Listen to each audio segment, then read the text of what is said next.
You need to learn from your mistakes as an athlete, because if you don't, this will only hold you back. So what I'm going to do is go over a strategy that you can use to learn from your mistakes.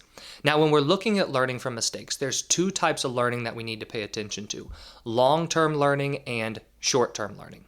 So long-term learning means that you're taking mistakes you made during games, and you're looking at them after games to think, how can I improve on this long-term?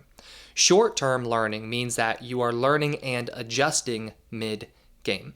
Now, before I get into the strategy as to how you can learn from these mistakes, I want to cover just what happens if you fail to learn, both long-term and short-term.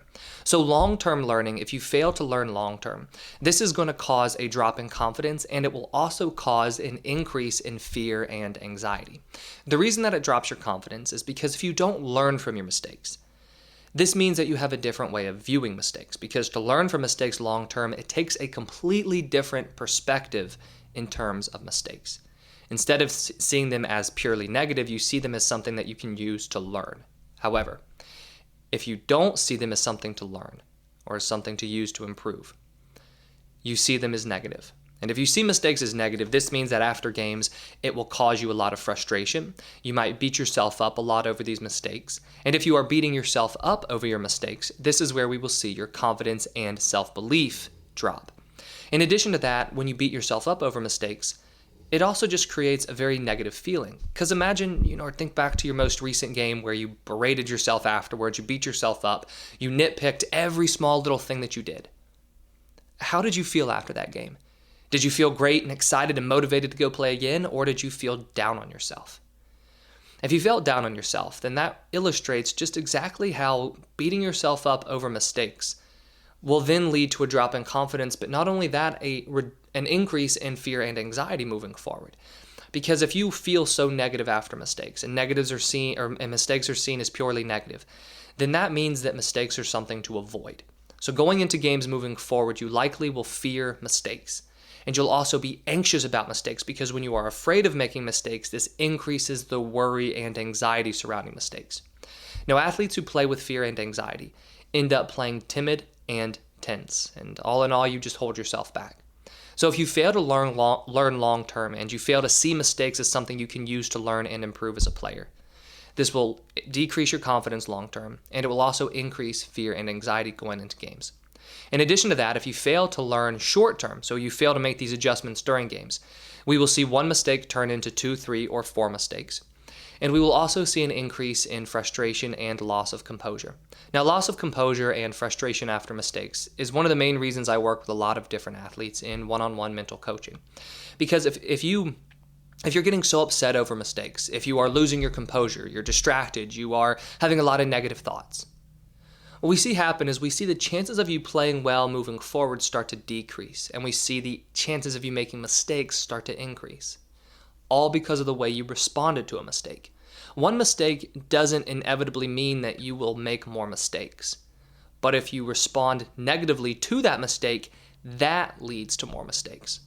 But if you learn how to use mistakes to improve and adjust, we can see a different result happen where your performances actually increase. But if you do fail to adjust and you fail to learn short term, this is going to lead to loss of composure, a lot of frustration, distractions, and ultimately it will just cause you to underperform more moving forward. So knowing how failing to learn both long term and short term can hurt you as an athlete, you need to have some strategies in place to learn both long term and short term within your game. So let's start with the long term learning, because long term learning, in my opinion and in my experience, is a little easier, because when we learn long-term, we don't have as many powerful emotions happening in the moment as we do when we're trying to learn short-term, which we'll talk about here in a second. But when you're wanting to learn long-term, this happens by using an evaluation process and learning how to change the way you see games and change the way you think about your games.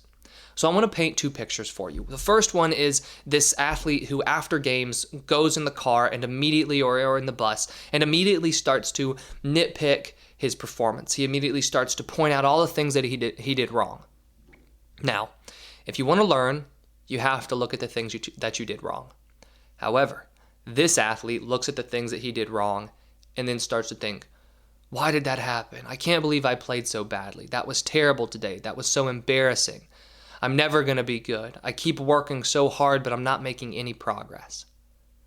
So that's this first picture. That's the picture of an athlete who responds in more of a negative way. Now, this other picture is an athlete who has an equally, let's say, bad game, right? And he looks back at his performance and he thinks, that wasn't the greatest game today. It wasn't the best performance. Okay, this is what I did. All right, how can I learn from that a little bit? All right, well, I can do this a little bit better. Okay, now how can I work on that during practice this week? He is still looking at the negatives because, like I said, you have to look at negatives in order to learn. However, he is looking at negatives in a way to improve rather than a way to just beat himself up that day and an excuse to feel badly about himself. Now, between those two athletes, which do you think will have more consistent long-term success? More than likely, it will be the athlete who learns from his mistakes or her mistakes and tries to adjust rather than just beating themselves up. Now, this isn't at all the easiest thing to do because even though we have less emotions in that moment than we do during the game, right when we make a mistake, there are also still emotions after the game. So the best way that I've found to do this is through a very structured evaluation process where you work your hardest to take an objective view after games. And you go back and you start to examine your games as though you were examining somebody else's game. Instead of getting caught up in, I did this wrong, I did that wrong, I was so bad today, that was terrible, that was embarrassing. You want to start to examine it like you're examining a game for somebody else who has asked you to look for things that they can use to improve. So you have the eye of an examiner and a coach rather than the eye of a player who just performed poorly. Now, something that I always suggest is trying to start with looking at the positives of your performance. If you can find some positives, this will put you in a better mental state to then look at the mistakes that you made so that you can learn from them. But once you look at some positives and now you're ready to look at the mistakes, once again, you want to have the eye of an examiner, the eye of a coach. To try not to be so emotionally invested and emotionally attached to it. Try to separate yourself a little bit and go through and think, all right, what are the mistakes that I made? How can I learn from my mistakes today? Once you identify the main mistakes you made and you've thought about how you can learn from them, the next step is you need to put this into practice. So you need to put it into practice for training or practice during the week, or if you have another game the next day or a couple days later, you can think, how can I adjust and how can I learn from the mistakes that I made today to give myself a better chance of performing well moving forward? It's not easy to learn from mistakes long term because it takes a completely different perspective in terms of mistakes. You have to see mistakes as something that you use, right, as a tool that you use as a player to improve and to grow. You cannot use mistakes as a way to validate how awful you feel about yourself. You don't want to use mistakes as a reason to nitpick yourself. The past game is finished. At that point, once the game is over, the only control you have is control over your next performance. That's it. So there's no productivity in beating yourself up. It's only being productive if you use mistakes to think, how can I learn? And then you put that learning into action during practice, training, or your next competition. So that's long term. Now, how can you learn short term? Learning short term is all about adjusting. It's all about trying to react to mistakes in a more positive way, learn from them, apply that learning, and let your performance improve moving forward. Learning short term is honestly a lot more difficult because think about right after you make a mistake. Right after you make a mistake, are you in a great position to start to objectively look at your mistake and learn and adjust and move on?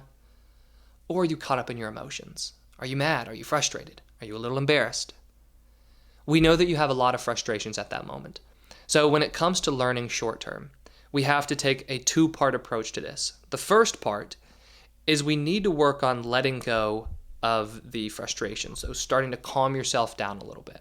What I love to do, or what I love to use for this part, is either a thought-stopping phrase or breathing, or a thought-stopping phrase that includes some breathing. What a thought-stopping phrase is a statement that you memorize and then you repeat to yourself whenever you get frustrated or you notice some negative self-talk forming during games. An example would be, it's okay, breathe, how can I learn from it? Or let it go, next play.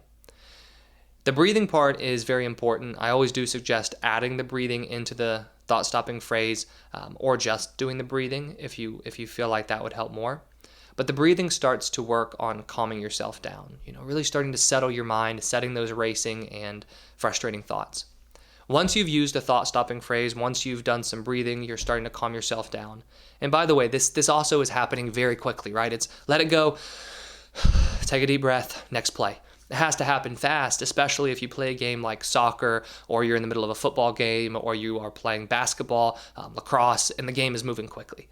If you play tennis and you have a break between points, or just even just a few moments between points, it might be an opportunity for you to reset a little bit easier. If you play baseball, softball, equally, you have some time to reset between pitches. But either way, you want to make this thought-stopping phrase as powerful and as efficient as possible to get yourself moving on to the point where you can learn. Think of this a little bit like a bridge. We're trying to take you from the place where you're only frustrated, and you go over that bridge to the place where now you can learn. So the learning part is, how can I adjust? Why did I make that mistake? What can I learn from that? And whenever you are trying to adjust mid-game, you want to keep this as simple as possible. Do not try to overcomplicate it, because that's where you invite in overthinking. And so instead of learning from this mistake, you end up overthinking the mistake, which equally hurts your performance moving forward. So try to just learn, adjust, and think of one thing that you want to apply moving forward. Keep it as simple as possible, and always make sure that whatever you choose to adjust on, or whatever you choose to learn, it's controllable. Because you have to be able to apply it moving forward in the game in order for it to have a positive impact on the game. So in summary, we know that learning from mistakes is crucial to your success as an athlete, because if you don't learn long term, this increases fear and anxiety and decreases confidence. If you don't learn short term, this increases the loss of composure and frustration you feel, ultimately leading to more mistakes within that game. To learn long term, you want to make sure that you have an evaluation process in practice where you start to objectively look at your performances after games and think, how can I learn, and then apply that learning moving forward. Short term, you want to use a thought-stopping phrase to get yourself past the point of frustration, and then think, what can I learn, and select one simple adjustment for that game.